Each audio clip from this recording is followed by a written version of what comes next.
Hello' guys, এটা সঁচা কথা কওঁ। শুনি যোৱা। কথাটো শুনিবলৈ বেয়া হলেও কিন্তু কথাটো সত্য। আজিৰ দিনত আমাৰ অসমত বহু ঠাইত মানে এটা ঘটনা খুব বৃদ্ধি পাবলৈ ধৰিছে। সেইটো ঘটনাটো কি বাৰু আপোনালোকে জানেনে? সেইটো হৈছে লাভ জেহাদ। আচলতে কি জানা, আজিৰ দিনত, আজিৰ দিন বুলি ক'লে ভুল হ'ব, সেইটো আগৰ পৰাই চলি আহিছে, কিন্তু আজিৰ দিনত খুব মানে বৃদ্ধি পাবলৈ ধৰিলে।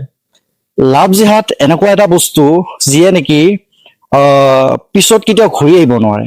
যেতিয়া নেকি সেইটো জালত পৰে, তেতিয়াহ'লে সি পিছত আকৌ কেতিয়াও ঘূৰি আহিব নোৱাৰে।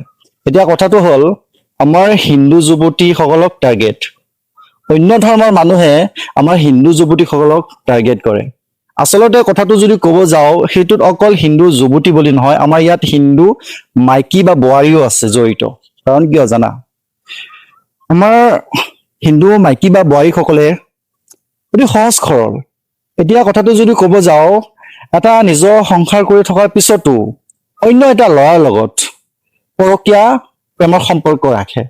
এতিয়া অন্য এটা ল'ৰা বুলি ক'লে ভুল হ'ব এইটোৱে যে অন্য এটা ধৰ্মৰ মানুহে, বিশেষভাৱে যদি মই ক'ব যাওঁ, বেছিভাগ আমাৰ অসমত মুছলমান মানুহে আমাৰ হিন্দু মাইকী বোৱাৰী অথবা যুৱতীসকলক টাৰ্গেট কৰে। আমাৰ অসমত এতিয়া সেইটো বহুত চলি আছে আৰু বহুত বৃদ্ধি পাবলৈ ধৰি আছে। আৰু যদি এনেকুৱা যদি কোনো মাত নামাতে বা এনেকুৱাই যদি চলি থাকে, তেতিয়াহ'লে সেইটো পিছলৈকে আৰু বহুত বৃদ্ধি পাব। বা কাৰ ঘৰত কেনেকুৱা চলি আছে, কোনে কাৰ লগত কি অবৈধভাৱে সম্পৰ্ক ৰাখি আছে, কোনেও গম নাপাব। এতিয়া কথাটো হ'ল কি জানা, আমি যদি এইবিলাক কথা আজি কওঁ, তেতিয়াহ'লে আমাক বহুতেই কিন্তু কিছুমান কংগ্ৰেছৰ চামচাকসকলে, এই যে কংগ্ৰেছৰ পিছে পিছে পুকুৰৰ ধৰি যে ঘূৰি থাকে, সেইবিলাকে আমাক ক'ব আমি হেনো সম্প্ৰদায়ৰ মন্তব্য কৰো। আৰু সিহঁতে নিজকে মানে খুব চিকুলাৰ বুলি ভাবে, যে আমি সকলোৱে চিকুলাৰ, গতিকে ইয়াত কোনো হিন্দু মুছলিম বা খ্ৰীষ্টান কোনো তেনেকুৱা নাই। এটা কথা যদি আমি কওঁ হিন্দু হিচাপত, ঠিক আছে, চিকুলাৰ যদি সকলোৱে চিকুলাৰ, এজন মুছলিমে যদি হিন্দু যুৱতীক বিয়া পাতিব পাৰে অথবা ভাল পাব পাৰে, তেতিয়াহ'লে আমাৰ হিন্দু মানুহেও এজনী মুছলমান বা খ্ৰীষ্টান মানুহৰ লগত বিয়া পাতিব পাৰিলেহেঁতেন। কিন্তু আমাৰ সমাজত সেইখিনি এলাও নকৰে। আমাৰ সমাজে এলাও নকৰে যে এজনী মুছলমান ছোৱালীৰ লগত যে তাইক বিয়া পাতিব, সেনেকুৱা কোনো এলাও নকৰে। এতিয়া কথাটো হ'ল যে আমাৰ হিন্দু যুৱতীকে অকল টাৰ্গেট কিয়?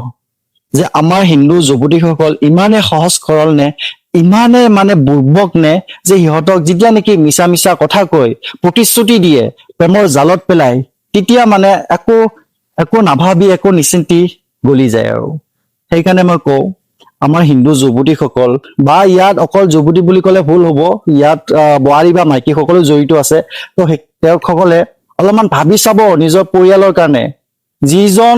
যিজন নিজৰ মা দেউতাই জন্ম দিছে, যিবিলাকে নিজৰ সমাজ আছে, সিহঁতৰ মনৰ কাৰণে অলপ ভাবি চাব যে কেনেকুৱা ধৰণৰ কি কৰি আছে আপোনালোকে। তো মই কথাটো এইটোৱে ক'ব বিচাৰো, যাতে অলপমান সমাজৰ প্ৰতি ভাবে, অলপ নিজৰ হিন্দু ধৰ্মৰ প্ৰতিও ভাবে, বা নিজৰ মা দেউতাৰ কাৰণে ভাবে, যাতে তেনেকুৱা কোনো কি নহয়। সকলোৱে সজাগ হওক, সজাগ হৈ ৰাখক, যাতে অন্য মানুহকো যাতে বুজাব পাৰে। তো ভাল লাগিলে ভিডিঅ'টো শ্বেয়াৰ কৰি দিব, লাইক কৰিব।